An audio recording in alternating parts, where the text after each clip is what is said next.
بسم اللہ الرحمن الرحیم۔ اس دیواجی زندگی کے عنوان پر بات کرتے ہوئے اس پس منظر کو ذہن میں رکھنا ضروری ہوگا کہ اسلام سے پہلے دنیا کے مختلف تہذیبوں اور مختلف معاشروں میں عورت کو کیا مقام حاصل تھا۔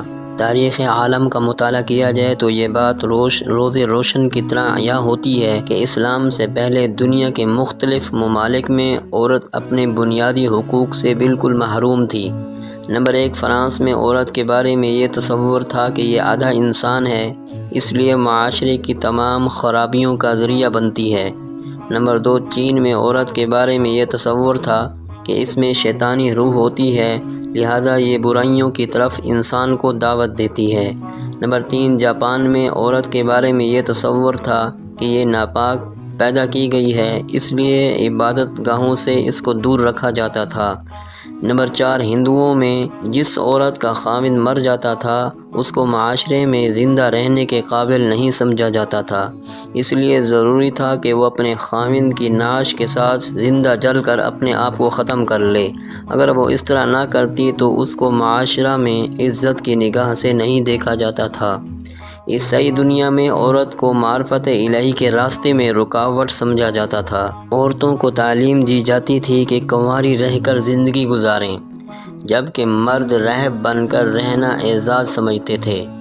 نمبر 6، جزیرہ عرب میں بیٹی کا پیدا ہونا عار سمجھا جاتا تھا، لہذا ماں باپ خود اپنے ہاتھوں سے بیٹی کو زندہ درگور کر دیا کرتے تھے۔ عورت کے حقوق اس قدر پامال کیے جاتے تھے کہ اگر کوئی آدمی مر جاتا تو جس طرح وراثت کی چیزیں اس کی اولاد میں تقسیم ہوتی تھیں، اسی طرح بیوی بھی اس کی اولاد کی نکاح میں آ جاتی تھی۔ اگر کسی عورت کا خاوند فوت ہو جاتا تو مکہ مکرمہ سے باہر ایک کالی کوٹری میں اس عورت کو 2 سال کے لیے رکھا جاتا تھا۔ طہارت کے لیے پانی اور دوسری ضروریات زندگی بھی پوری نہ دی جاتی تھی۔ اگر 2 سال یہ سزا کاٹ کر بھی عورت زندہ رہتی تو اس کا منہ کالا کر کے مکہ مکرمہ میں پھرایا جاتا تھا، اس کے بعد اسے گھر میں رہنے کی اجازت دی جاتی تھی۔ اب سوچئے تو صحیح کہ خاوند تو مرا اپنی قضا سے، بھلا اس میں بیوی کا کیا قصور؟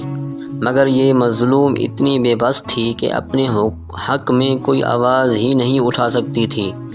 ایسے ماحول میں جب کہ چاروں طرف عورتوں کے حقوق کو پامال کیا جا رہا تھا، اللہ تعالیٰ نے اپنے پیارے نبی صلی اللہ علیہ وسلم کو اسلام کی نعمت دے کر بھیجا۔ آپ صلی اللہ علیہ وسلم دنیا میں تشریف لائے اور آپ صلی اللہ علیہ وسلم نے آ کر عورت کے مقام کو نکھارا۔ بتلائیے اے لوگو، اگر یہ بیٹی ہے تو تمہاری عزت ہے، اگر یہ بہن ہے تو تمہارا ناموس ہے، اگر بیوی ہے تو زندگی کی ساتھی ہے، اگر ماں ہے تو اس کے قدموں میں تمہاری جنت ہے۔